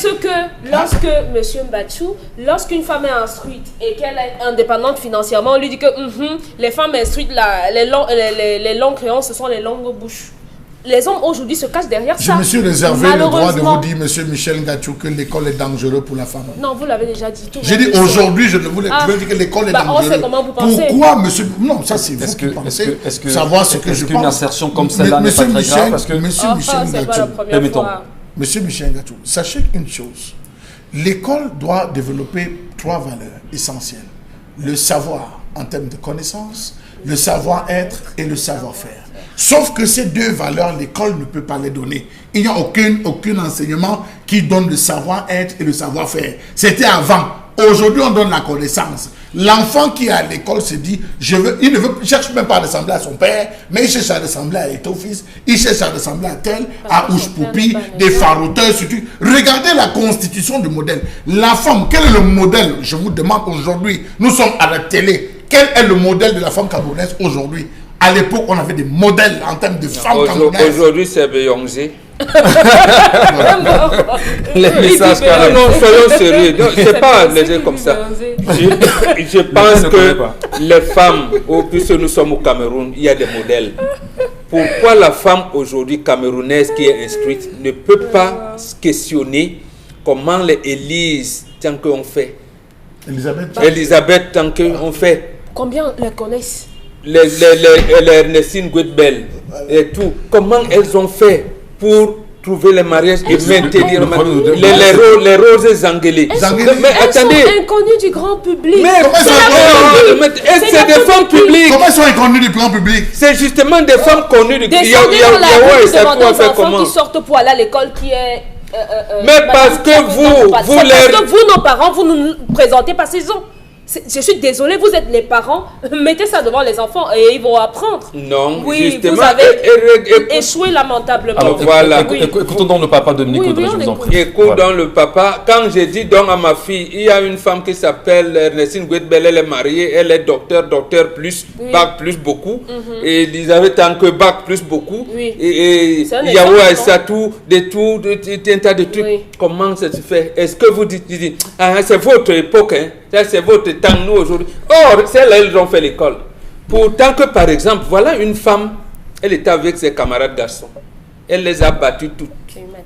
Elle a un doctorat en économétrie. Parce que quand elles avaient leur licence en sciences économiques, après avoir eu un baccalauréat en mathématiques élémentaires, elle les bat. Parce que les autres allaient faire banque finance, elle fait économétrie que même les garçons fuyaient. Et au mariage? Au mariage, elle a fait un bon mariage. Très bon mariage. Très bon mariage. Interrogez-vous. Ne pensez pas. Le monde ne commence pas nécessairement. Nous, on s'est inspiré de nos parents. Merci. Karine nous prend les messages. Lisons les téléspectateurs. Les messages, je vous en prie, Karine. Zao Singapour qui parle par rapport à la colère. Ils ont renouvelé les Mami Wata de la police Nyang Nyang pour vous fouetter, peuple amorphe. Voilà. Ça, c'est un problème d'équipement. Oui. Cette femme est orgueilleuse. Elle a beaucoup fréquenté d'être stable financièrement, comme si cela gère le mariage. Beaucoup de nos soeurs ont ce complexe. Aujourd'hui, quand une femme n'est pas allée à l'école et qu'on dit qu'une autre est allée à l'école et elle a son argent et un trou par le mari, c'est parce qu'elle n'est pas allée à l'école. C'est la faute de qui? Si vous n'avez pas fréquenté, le phénomène des c'est Nana la faute Benz de qui? en Côte d'Ivoire. C'est Vous la avez faute connu de le phénomène qui? des Nana Benz en Côte d'Ivoire? Il faudrait qu'on arrête. Les gens ne doivent pas s'excuser parce qu'ils sont allés à l'école ou bien parce qu'ils ont de l'argent. Ça n'a rien à voir. Lorsqu'un homme se rapproche de vous, ce n'est pas vos diplômes qu'il voit. Vous ne lui présentez pas ses diplômes. Toutes les femmes sont épousables. Merci beaucoup, Karine. Voilà. Les messages. Toutes les femmes sont épousables. Et il faut être capable de les épouser. Justement. Les femmes ne sont pas épousables, je suis désolé. Il faut être capable de les épouser. Il faut être Gardez, capable. c'est J'ai bon, dit c'est ici bon. que C'est bon. pour pouvoir gérer une femme forte, il faut être fort. Un homme faible ne peut pas gérer une femme forte. On va Il dira vous qu'elle est mal On va vous élevée. aider. Ce n'est pas un homme qui se plaint, c'est une Je femme qui se plaint. Merci. C'est une femme qui se plaint, c'est Charles, pas un je homme vous en qui se prie. plaint. Karine, Il y a les hommes qui Bambouli. se plaignent, vous le Karine. C'est savez. l'histoire du jour, c'est une femme qui se Il y plaint. a les hommes qui se plaignent. Donc Et voilà, vous le savez. allons-y avec les messages de notre téléspectateur. Impossible de je vous en prie. séparer la gestion de la misère. Ce que nous voyons n'est que la suite logique de cette gestion catastrophique qui perdure. Le début de solution le plus logique serait de commencer par changer les acteurs de gestion qui, sur la durée, ont prouvé qu'ils ne sont pas capables de mieux. Il y a quelqu'un qui aimerait avoir la femme là, Dominique Audrey ici. Voilà, moi je suis diplômée de l'enseignement supérieur avec bac plus 6, mais ça ne me monte pas à la tête. Je reste soumise à mon mari qui n'a pas le niveau BPC. Mon secret se trouve dans l'éducation que j'ai reçue et des valeurs que j'ai apprises à développer. Voilà. J'applique le principe qui dit que l'homme reste le chef, même si tu es intellectuel, que les femmes comprennent, c'est pas le diplôme qui fait d'elle une femme, ce sont les valeurs qu'elle incarne. Le comportement envers son mari qui la valorise auprès de celui-ci. On dit la même chose. Très bien, ma fille. On dit la même chose. Merci. Vous voulez faire la même chose. Qui se glorifie se rabaisse. Donc elle laisse les autres parler de ce qu'ils Non, mais elle vous parle d'elle, Karine. Elle fait un témoignage. Elle fait un témoignage de sa vie. Vous n'allez quand même pas. Elle est dans le mariage. Non, Elle non, est non. dans le mariage. Écoutez, Celle-ci les n'est pas filles, dans le mariage. écoutons quand même, Elle ne peut écoutons pas quand même. interpréter ce que les gens disent. Elle vous donne un avis. Elle vous dit qu'elle a un bac Son plus avis. six. Mais on est d'accord. C'est sa vie, c'est pas son mari. C'est sa vie qu'elle raconte. Elle a un mari C'est qui sa vie n'a qu'elle même raconte pas au en niveau BEPC, BEPC. mais Elle a les bonnes valeurs Mais du ça, nous mariage. sommes dans son mariage pour savoir si Non, c'est mais les elle vous bonnes donne son valeurs. point de vue. Pourquoi vous voulez les palper et toucher du doigt? D'accord, mariez-vous aussi, on voit. Non, Voilà une. C'est la Mais justement, concurrence. elle vous dit, attendez, Est-ce qu'elle avait vu mieux? voilà quelqu'un. Mais justement, on cherche le bonheur. Le mariage, c'est la recette du bonheur. Elle a le bonheur, elle témoigne, vous On n'a pas dit qu'elle est on dit la malheureuse. même chose. Personne n'a dit ici que Mais parce elle qu'on peut est allé à interpréter ce que l'école, notre vie. on Merci. va demander aux gens d'être méprisants. Vraiment. Personne ne le demande. Mais on sait tous que lorsqu'un homme est moins instruit que vous, il est frustré. Pas forcément. Donc, Ah, voilà un Forcément, voilà un témoignage. témoignage. Voilà un Vous êtes dans témoignage. Vous êtes dans sa maison, maman. Vous êtes donc dans les maisons des hommes qui sont on voit ça, non. Elle vous dit qu'elle avait C'est quelque une chose. histoire. Moi, je reste dans les Merci. histoires. Merci Karine. Poursuivez les messages, je vous en prie. On a connu une dame chef d'entreprise bien riche matériellement qui cherchait éperdument un homme pour le mariage et quand elle en a eu, s'en est séparée après quelques années sous prétexte que son mari était venu pour la rendre pauvre compte tenu des charges qu'elle assumait dans leur couple. Emmanuel Emanjo. D'accord. Oui, oui. Et qu'est-ce que vous direz ça? Vous direz justement que... Attendez, lorsque son vous attitude épousez est- une femme et que vous Hein? trouvez qu'elle a un certain niveau, un homme, s'il veut garder l'autorité, il doit tout faire pour être au-dessus Non, mais de ce que sa est-ce femme que vous- rapporte. non, Interrogez la femme qui Ce vient de qu'elle faire a un dit. témoignage. Ce Ne qu'elle a nous dit. faites pas de cours de philosophie Ce pour qu'elle rien. a Voilà dit. un cas pratique. Ce qu'elle a dit, c'est que son mari est devenu pesant. Elle s'occupe de lui et elle s'occupe de la famille de l'homme. Et attendez, je ne vais pas travailler toute ma vie pour m'occuper de... Voilà, de prenez ces donc le gens. premier exemple. Ah, Et c'est un cas pratique. Son C'est mari justement, travaille. en commentons Il faut justement... que- Elle est plus instruite que son mari. Elle est à l'aise dans Qui son foyer. rapporte plus? Merci. Permettez. Bien, Charlemagne, on va Charlemagne, continuer. la parole. Merci, monsieur Michel Ngachou. Vous vous rendez compte que la femme, elle cherchait un homme. Mais lorsqu'elle a rencontré l'homme qui pouvait se plier, vivre l'amour, elle s'est souvenue que l'homme était devenu un fardeau. On ne paye pas les factures. Permettez, Dominique Audrey. Les factures ne payent pas, l'amour ne paye pas les factures. Dominique Audrey, permettez que Charles Amès s'exprime. Mais quelqu'un, une femme vous dit qu'elle paye les factures, ça On vous vous écoute, monsieur Mbachou. Permettez, monsieur Mbachou vous écoute. Je voulais dire, monsieur Michel Je Gachou, savais que déjà. là, on a... Elle fait tout pour le capturer. C'est bon, monsieur Michel Gachou. La femme dont le monsieur Dominique le Audrey, PPC n'a pas dit qu'elle je payait vais les vous retirer factures. la parole. Elle a dit qu'elle est soumise à son Je vais mari. vous retirer la parole. Non, monsieur, je vous en prie. Non, laissez que Charles Amès poursuive son argumentaire. On a très peu de temps, vous le savez. Je vous en prie. Il a une minute. Je voulais juste te dire... Protégez-nous. Oui.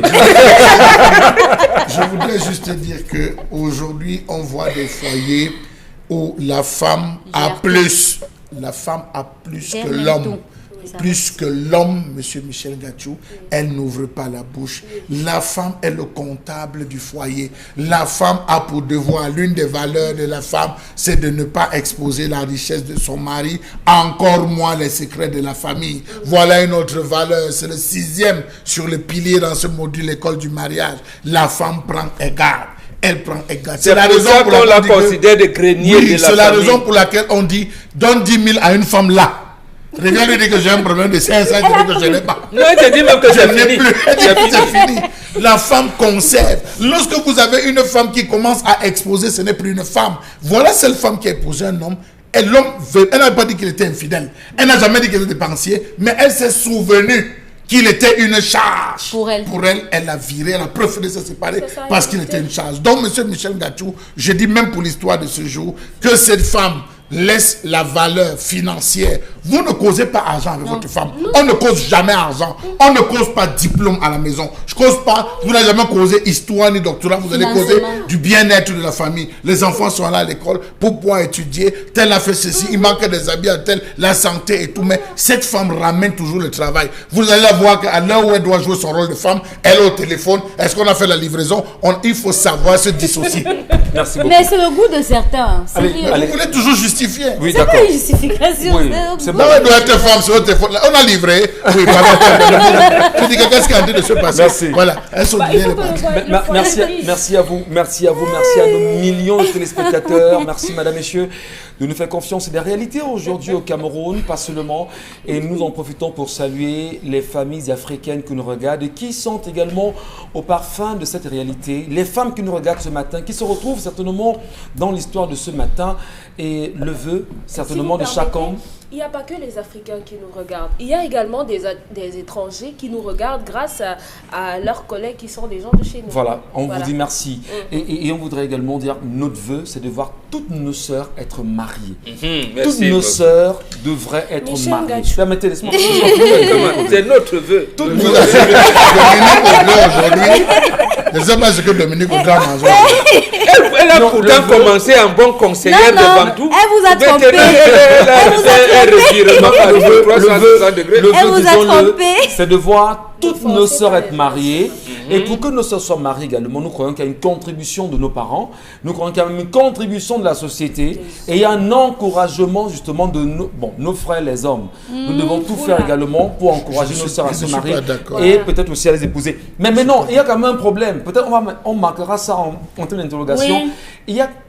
Est-ce que toutes les femmes peuvent être mariées? Parce qu'il y a un seul souci. Non. Demandez aux femmes de faire un autre colloque pour revoir leur émancipation de la femme. Aujourd'hui au Cameroun? Oui, dans le monde. Quand nous parlons de l'émancipation de la femme, elle est venue détruire nos foyers. En 2017 et en 2018, dans la zone de l'Afrique de l'Est, que ce soit l'Ouganda, le Kenya, je ne parle pas, je vous dis que c'est des femmes qui ont manifesté pour être polygames. Même en Italie. Mais je sais. C'est des femmes qui ont manifesté pour réclamer la polygamie. Même en Chine, justement. Donc, je vous dis aujourd'hui, monsieur Michel Gachou, que tel que le monde est en train d'aller. Oh, ça va tous polygames. Voilà, c'est important. N'oubliez pas qu'il y a des manifestations pour avoir plusieurs maris aussi. Dans un instant, madame, monsieur, qu'est-ce qui a fait le buzz sur les réseaux sociaux ces dernières 24 heures? Qu'est-ce qui a retenu votre attention? Quels sont les sujets sur lesquels vous vous êtes largement exprimé? Karine Santi a pris le temps de les ressasser encore pour nous ce matin. On vous écoute, Karine. Oui, on commence par les taxes sur le téléphone parce que les gens veulent nous distraire avec d'autres sujets, parce qu'il faut bien en parler. Les taxes sur le téléphone importé qui vont s'appliquer à partir de demain 15 octobre 2020. Si rien n'est fait. Alors, ce qui est sur la toile, c'est que les Camerounais questionnent à la fois cette loi, aussi l'entreprise qui est chargée de collecter les fonds, et en plus même, il y a déjà des options qui sont sorties pour le craquage des téléphones. Les gens sur la toile sont très en colère par rapport à cette loi et aimeraient bien que elle soit vite modifiée ou encore tout simplement supprimée, parce que déjà cela va tuer à la fois l'économie numérique, à la fois cette loi-là pourrait entériner même les entreprises qui importent les téléphones au Cameroun. La question qui reste, c'est comment est-ce que on peut enlever une taxe des impôts qui doit être payée par les entreprises qui importent les téléphones et la remettre dans les poches des citoyens lambda. Ça, c'est toute la question que les uns et les autres se posent sur la toile. Et les réactions sont fleuves sur Internet, madame, messieurs, devenu quand même aujourd'hui un des sujets majeurs qui alimente toutes les conversations au Cameroun. Demain, 15 octobre, si rien n'est fait, cette loi des finances risque d'être appliquée. Qu'est-ce qu'on peut faire pour la stopper? Où sont ces députés de la nation très attendus? On a vu quelques-uns justement de l'opposition s'exprimer, mais où sont les députés de la majorité sur cette question? Qu'est-ce qu'il faut faire pour sauver le consommateur camerounais? Devrait-on l'abandonner, Bombam Benga? La première chose, il faut condamner tous les députés qui sont à l'Assemblée nationale. Ils ont fait preuve là d'un comportement antipatriotique. Ils étaient là pour voter, pour sauvegarder les maisons des chimpanzés et autres, en oubliant l'essentiel. Ça veut dire qu'en fait, les députés de cette législature sont en train de nous dire que ne nous faites plus confiance, nous n'allons jamais lire les textes qui seront soumis à notre appréciation. Donc il faut quand même que les Camerounais l'observent, le constatent et décrivent. Donc c'est la preuve qu'ils ont eu des textes qui n'ont pas pris le temps de lire. Attendez. Ils ont voté sans comprendre le contenu. Sans lire. Est-ce qu'ils ont même lu? Ils ne sont pas indigènes comme moi. Moi, vous pouvez me reprocher de n'avoir pas lu. Mais eux, ils savent lire, ils savent écrire. Donc, ils n'ont pas lu, nous devons condamner. Je pense que nous devons engager une pétition pour chercher motion de retrait de confiance à tous nos députés et peut-être même demander une élection législative anticipée. Parce que comment ils nous ont fait bander une loi pareille, et aujourd'hui, quand le gouvernement veut mettre en application les dispositions de cette loi, ils sont comme s'ils sont surpris d'une loi qu'ils ont votée. Quand même, c'est terrible. Maintenant, c'est l'autre versant. Je dis, nous sommes dans la logique normale d'un gouvernement qui a programmé l'assassinat collectif de ces populations. Regardez comment, et on le dénonce ici depuis au moins 4 ans, dans le programme de prévention routière, regardez le comportement des gendarmes. Au lieu de mettre sur nos axes routiers comment vous appelez ça, pour flasher les gens, les radars, d'installer les radars pour discipliner. Et ils sortaient de Sissongo pour venir flasher. C'est la même chose que le gouvernement fait. On sort pour venir vous flasher. Quel est ce gouvernement par embuscade qu'on a installé ici et vous voulez nous parler de l'émergence? Non, pas du tout. Donc, je pense qu'aujourd'hui, même voilà un cas qui peut amener tous les Camerounais à se mobiliser et à descendre dans la rue. Voilà une situation, parce que là, ça intègre et les forces de maintien de l'ordre qui vont nous taper et nous tirer dessus, et les hommes d'affaires, justement. Ça, au moins, c'est un problème qui devrait nous amener vers mais ce qui est curieux, c'est que depuis la semaine dernière, que cette actualité fait parler plus d'un Camerounais, on n'a vu aucune pétition. D'ailleurs, vous parlez de pétition, même pas une pétition initiée pour dire que nous disons non à cela. Est-ce que les Camerounais comprennent que ça, c'est une logique mise en place pour pouvoir tuer l'économie même des familles aujourd'hui? Mais qui devait mieux nous l'expliquer que les députés? Qui devait mieux nous l'expliquer que ce que vous appelez la représentation nationale représente donc la nation comment? Très bien. Charles Amem Bachou, on va dire que les colères sont perceptibles aujourd'hui à travers les nombreuses réactions qu'on a sur la toile. C'est un vœu, c'est une volonté du gouvernement énervé, provoquer les Camerounais, les amener à descendre dans la rue avec cette taxation qui risque de faire du grabuge. Je commence d'abord avec l'introduction de Mbambok. Vous avez une assemblée nationale où la conférence des présidents est gérée par un membre du gouvernement qui définit les priorités et l'ordre de traitement de différents sujets. Est-elle encore cette assemblée indépendante? Est-elle encore indépendante? Vous avez une assemblée nationale où on vous apporte les documents à 1 heure, 2 heures parfois, peut-être on vous amène ça à 24 heures de la science. Vous devez être là, on vous amène les sujets, vous allez traiter, lire quand les projets de loi, essayer de discuter comment. Allez voir maintenant les cabinets, ce qu'on appelle les cabinets parlementaires de nos différents élus. Vous allez vous rendre compte que les cabinets ne sont constitués de personnes. Allez voir la substance, même en termes d'individus qui font les cabinets parlementaires. Or, le rôle des cabinets parlementaires, c'est de travailler sur l'ensemble des lois, travailler sur les problèmes, essayer de ce qui recevoir, contextualiser pour aller défendre au niveau de l'Assemblée nationale. Qui est derrière ces cabinets? Donc, si on a résolu déjà, c'est pas on peut vous rendre compte. Monsieur Michel Ngachou, il y avait une question à laquelle on devait... en fait, le gouvernement cherchait des solutions. Je vais vous le dire, je parle trivialement. Comment faire pour enlever les Camerounais de Facebook, d'Internet? Parce qu'ils nous gênent. Ils gênent la logique de conservation du pouvoir. Ils gênent la gestion du pays. Ils gênent la gestion des sous-sols. Ils gênent notre façon de fonctionner, de traiter le sol.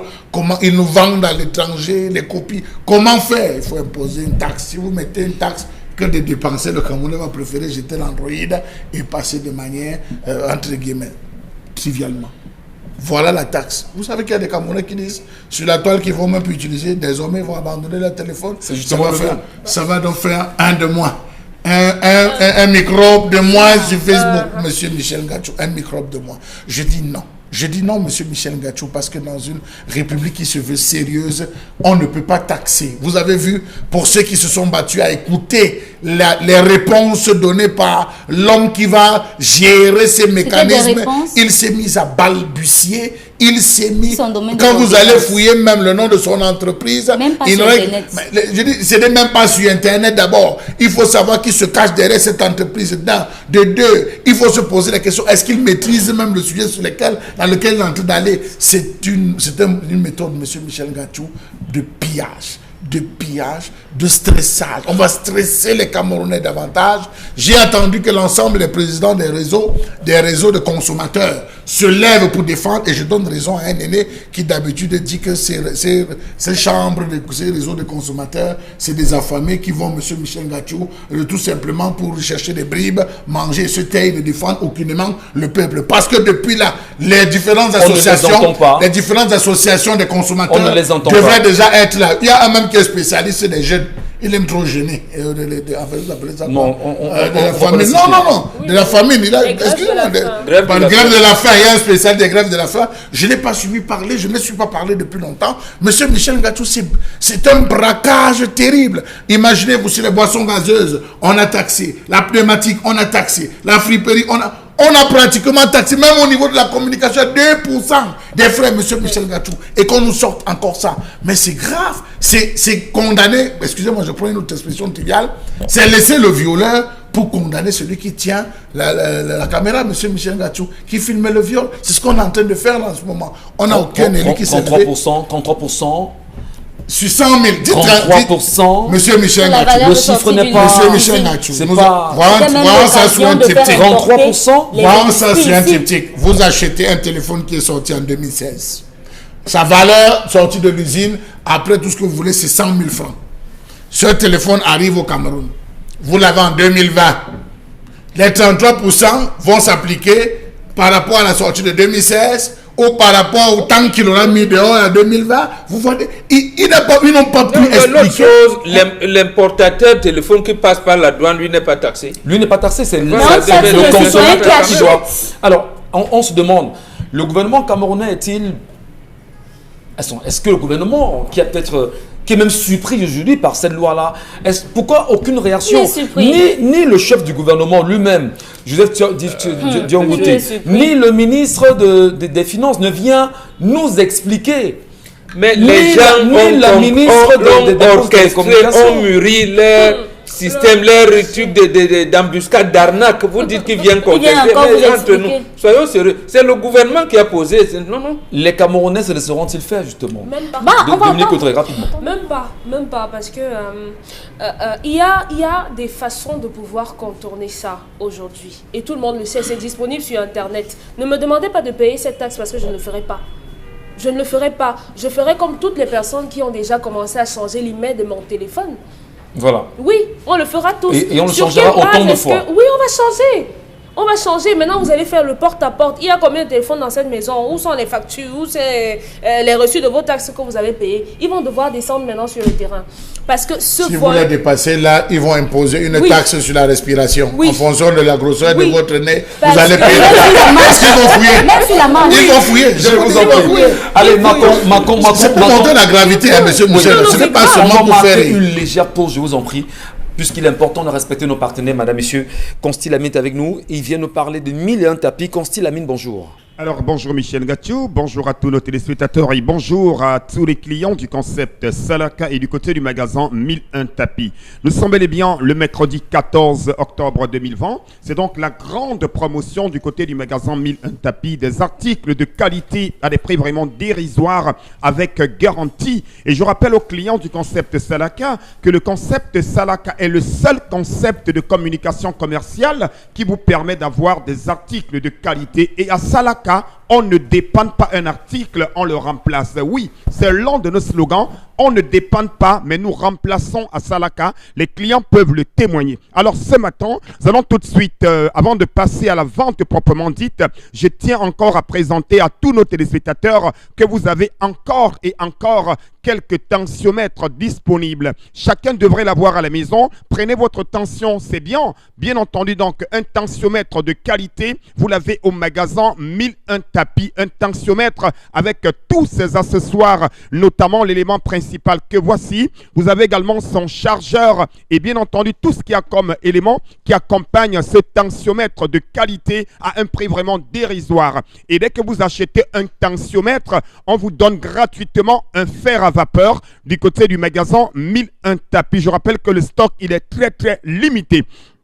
Nous allons tout de suite passer à la présentation des autres produits du magasin 1001 tapis. Nous allons commencer par des tapis. Oui, vous avez des tapis de qualité, des tapis neufs, des tapis turcs. Vous les avez normalement au prix de 17 000 francs. Mais comme nous sommes toujours dans la double réduction, vous les achèterez à 15 000 francs du côté bien sûr du magasin 1001 tapis. Un tapis neuf, un tapis dans son emballage, au lieu de 17 000, vous l'avez à 15 000 francs du côté du magasin 1001 tapis. La suite nous conduit à un fer à vapeur. Il est neuf, il est dans le carton, vous l'avez à 7 000 francs du côté bien sûr du magasin 1001 tapis pour le compte de cette belle journée commerciale. C'est des fers de qualité, c'est des fers d'origine. Vous les avez à 7 000 francs du côté bien sûr du magasin 1001 tapis, prix de la double réduction. Je rappelle que ce fer à vapeur coûte normalement plus de 7 000, mais vous l'avez à 7 000 au magasin 1001 tapis. On parle également des robots mixeurs 2 balles. Pour ceux qui veulent écraser les condiments secs, les condiments frais, les jus de fruits, vous avez un robot mixeur 2 balles. Au lieu de 12 000, vous l'avez à 11 500 francs parce que c'est le prix de la double réduction. Ne demandez plus les robots voisins, n'allez plus écraser les condiments chez les voisins. Chacun devrait avoir un robot mixeur neuf dans le carton avec garantie. Et je rappelle que ce robot mixeur, en cas de problème, ramenez-le, on ne va pas le dépanner. Nous allons le remplacer. Vous l'avez à 11 500 francs seulement. On parle également de plus en plus des bouilloires pour bouillir de l'eau. Au lieu de 6 500 francs, vous les avez à 6 000. Une bouilloire neuve, une bouilloire en inox, une bouilloire de qualité. Vous l'avez à 6 000 francs au lieu de 6 500 du côté du magasin 1001 tapis. La suite nous conduit à un magnifique woofer. Ce woofer, regardez comment il est présentable. Il est costaud, il est nyanga il a la clé USB, la carte mémoire, il a la radio, on peut écouter la radio Equinox, il a un très bon son numérique et laser. Vous l'achèterez à moins de 35 000 francs. 35 000, c'est le prix de promotion, mais le prix de la double réduction, vous l'avez à moins de 35 000 francs au magasin 1001 tapis. On parle également de plus en plus, toujours, d'un ordinateur complet. La rentrée scolaire est en cours. Les parents, les enseignants, les établissements, achetez un ordinateur complet à moins de 45 000 du côté du magasin 1001 tapis, stock très limité. Vous savez très bien qu'en ce moment, les cours se font en ligne, les cours se font à distance. Des ordinateurs complets, vous les avez à moins de 45 000 francs du côté bien sûr du magasin 1001 tapis. C'est un corps de Dio avec 80 Go de disque dur. Vous l'avez à moins de 45 000 au magasin 1001 tapis. On parle également des grands fers à vapeur. Au lieu de 12 000 francs, vous les avez à 11 500 francs. Ce grand fer à vapeur du côté du magasin 1001 tapis, c'est à Douala au Cameroun. On parle également toujours dans notre magasin d'un magnifique robot mixeur de bol. C'est quoi sa particularité? Le bol à eau à 6 lames, le bol à sec à 4 lames et le couvercle est doté d'un passoire. Vous l'avez à moins de 24 000 francs du côté du magasin 1001 tapis. Que ce soit les restaurateurs, les hôtels, les cuisiniers, chacun devrait avoir un grand robot mixeur à la maison à moins de 24 000 francs. Il est en vente du côté de 1001 tapis et nulle part ailleurs. La suite nous conduit, chers téléspectateurs, à un laptop. Il a la webcam. Ce laptop a la webcam, il a le Wi-Fi, le Bluetooth. Vous l'avez à moins de 80 000 francs. Ce laptop de 160 gigas. Pour les cours à distance, pour les cours en ligne, pour le e-learning, voilà ce qu'il vous faut, chers étudiants, chers élèves, chers enseignants. Vous l'avez à moins de 80 000 francs, 160 gigas de disque dur, 2 gigas de RAM, lecteur DVD, Wi-Fi, webcam, Bluetooth. Vous l'avez à moins de 80 000 avec garantie. On parle également de plus en plus, toujours au magasin 1001 tapis, des woofers à moins de 35 000 francs, du côté bien sûr de 1001 tapis. On parle également des régulateurs de tension numérique. Vous les avez à moins de 16 000. Un régulateur de tension à partir de moins de 16 000 francs. Ça se passe à 1001 tapis et nulle part ailleurs. Les laptops Core i5, au lieu de 135 000 francs, vous les avez à 130 000. Ce laptop Core i5, toujours au magasin 1001 tapis. Les détendeurs intelligents à moins de 12 000 francs. Les clés USB, au lieu de 9 500, vous les avez à 9 000. Une clé USB 32 gigas. C'est du côté du magasin 1001 tapis. C'est à Douala au Cameroun. Les laptops Core i5 à 130 000 francs. Je dis bien un laptop Core i5. 250 gigas de disque dur, 4 gigas de RAM, lecteur DVD à 130 000 francs du côté bien sûr du magasin 1001 tapis. On parle également toujours des robots mixeurs de bol à 11 500 francs. Merci beaucoup et venez à 1001 tapis. Merci beaucoup, merci infiniment Consti. C'est un plaisir justement d'être avec vous. Allez, madame, monsieur, poursuivons l'émission. Karine Santia nous laisse également en route avec un sujet qui fait parler également les Camerounais aujourd'hui. Karine. Oui, on parle notamment du père Ludovic Lado qui voulait marcher hier. De toutes les façons, il a commencé à marcher et jusqu'à l'entrée des DIA, il a été arrêté par la police et reconduit à Douala. Le père Ludovic Lado marchait notamment pour le retour de la paix au Cameroun.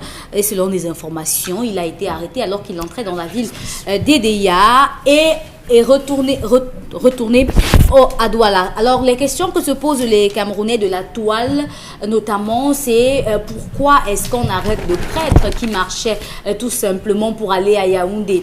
Est-ce que c'est interdit d'aller à Yaoundé à pied ou alors c'est certaines personnes qui peuvent le faire? Est-ce que c'était de l'insurrection que de décider d'aller à Yaoundé à pied? Est-ce que le prêtre devrait seulement se concentrer sur la Bible et oublier qu'il est dans un pays?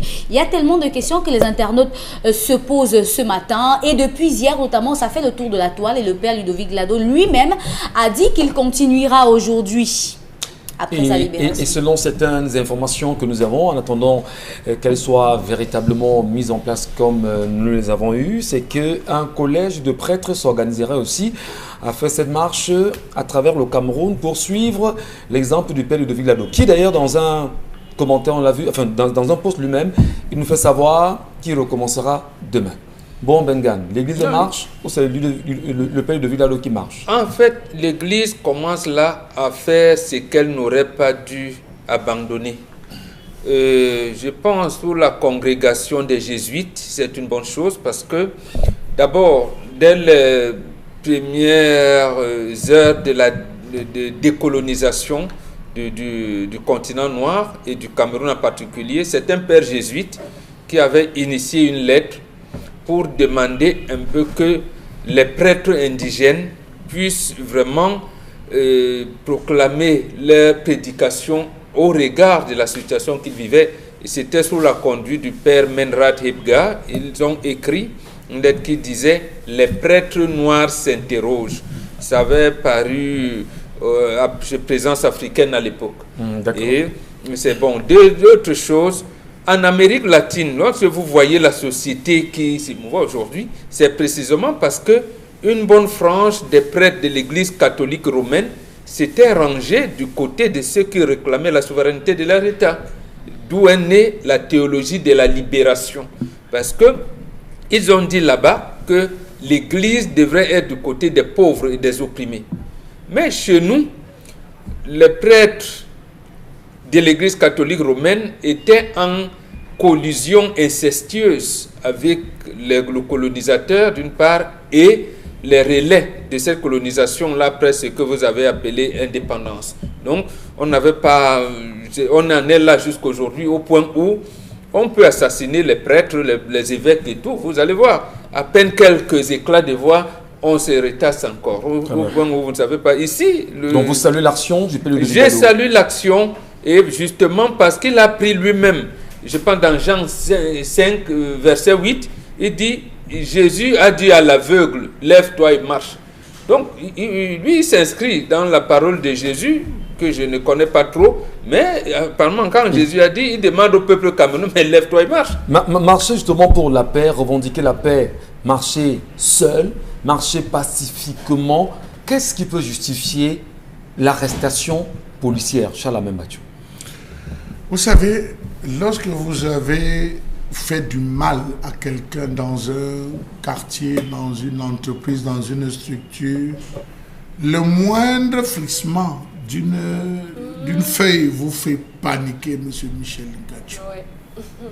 Alors, est-ce que la marche du père Ludovic Lado ne va pas engendrer et d'autres marches, M. Michel Ngacho? Oui, n'était-ce pas on nous fait savoir qu'il y a un collège de prêtres qui s'organise pour pouvoir le suivre dans sa marche. N'était-ce pas une voie subtile employée par le MSC pour rebondir? Vous voyez, vous riez déjà. Lui-même, il rit déjà. Vous avez posé une question, ils veulent se rassurer, M. Michel Ngacho. Mais lorsque le vent est donné, lorsque le ton est donné, le ton a été donné par le MRC, je suis surpris qu'à ce jour, tous ceux qui ont passé le temps lâchement à condamner Maurice Kamto pour l'action qu'il avait posée en tant que parti politique, M. Michel Ngacho, aient abandonné étrangement le dehors. Regardez la scène politique, il n'y a plus personne. Qui est en train de prendre le dehors? Montez-moi l'opposant qui est en train de se lever par rapport au loupé de Camerco, par rapport au démantèlement des stades tardifs, par rapport à la route, la pénétrante est-ouest qui n'est pas achevée, par rapport à l'autoroute de Douala. Montrez-moi un, c'est le sujet de l'heure. Montrez-moi un seul leader qui s'est levé pour dire wow. C'est vide. Donc ça démontre, M. Michel Ngacho, que comme la nature aurait dit, il y a une personne qui est en train de manquer, et un proverbe occidentalisé le dit bien, un seul être vous manque de tout être de peuple. Donc le père Lado a entamé la plus grande frustration. Rappelez-vous, M. Michel Ngacho, que lorsque le père Ludovic Lado entre en front, rappelez-vous ses premiers postes, il avait dit je suis Bamileke et fier de l'être. Vous vous souvenez, après la sortie de Monseigneur Mbaka côte au sujet de l'Institut de l'Université catholique à Yaoundé. Tout ce que cela avait créé comme problème, ça lui a valu plutôt des sanctions, on l'a plutôt fait des affectations disciplinaires. J'ai bien peur qu'à l'heure où nous sommes en train de causer, des mesures sont en train d'être prises entre le pontife, je ne sais pas si c'est le pontife, entre les représentants du gouvernement. Le nom, c'est tout pour essayer de voir dans quelle mesure on va essayer de le mater ou de l'affecter quelque part. Et on sait que ça, c'est une stratégie de l'Église. Non, mais il n'est pas... Il est déjà en Côte d'Ivoire. Moi, je pense... Je ne dis pas non, on peut même l'affecter en Papouasie. Je suis Charles Lamel. Peut-être comme les gens là sont sataniques, les prières du Père les dérangent. Parce que ce n'est pas la première fois. Il était venu ici l'année dernière pour donner une conférence de presse avec le CPP. On a dit que le Père Lado était avec le CPP en train de créer une insurrection populaire. Non, voilà. Ça a été interdit. Bon, voilà. Je vous dis que les interprétations... Merci beaucoup. Mais nous rappelons et précisément que ce fut le 14 août sur les antennes Equinox Télévision Radio, voilà, dans le cadre de l'émission Bonjour chez vous, que le Père Ludovic Lado nous a dit qu'il s'engagera bien sûr à marcher pour la paix dans le nord-ouest, le sud-ouest, si jamais rien n'était fait, mais surtout en interpellant l'action de l'Église. Constil Amine, on vous retrouve cette fois-ci avec Von Bio. Avec, bien entendu, l'un des produits, c'est le correcteur de posture, correcteur des posters. Nous allons tout de suite, pour ce qui est de cette intervention, rappeler à tous les clients comment faire pour commander au concept Salaka quand on n'est pas dans la ville de Douala. Oui, il faut rappeler que le point de vente des produits du concept Salaka, c'est le magasin 1001 Tapis, qui est ce magasin situé en plein cœur de Douala, au quartier Aqua, en face du Palais d'Ika. À l'intérieur de ce magasin, vous avez des articles et des produits de très très bonne qualité. Et je sais qu'il y a pas mal de personnes qui se posent la question, je ne suis pas à Douala, comment ferais-je pour avoir un article au concept Salaka? Nos numéros de téléphone, vous les aurez encore une fois de plus au bas de l'écran avec le concours de la réalisation. Relevez ce numéro de téléphone, passez votre commande, quelle que soit la ville dans laquelle vous êtes, quel que soit le pays dans lequel vous êtes, on va livrer, on va bien entendu faire tout pour vous livrer votre commande. C'est un peu ça le concept Salaka. Du côté de Yaoundé, on a un représentant qui s'appelle Monsieur Imeli Anthony qui est chargé de livrer tous les clients de Yaoundé et qui se charge également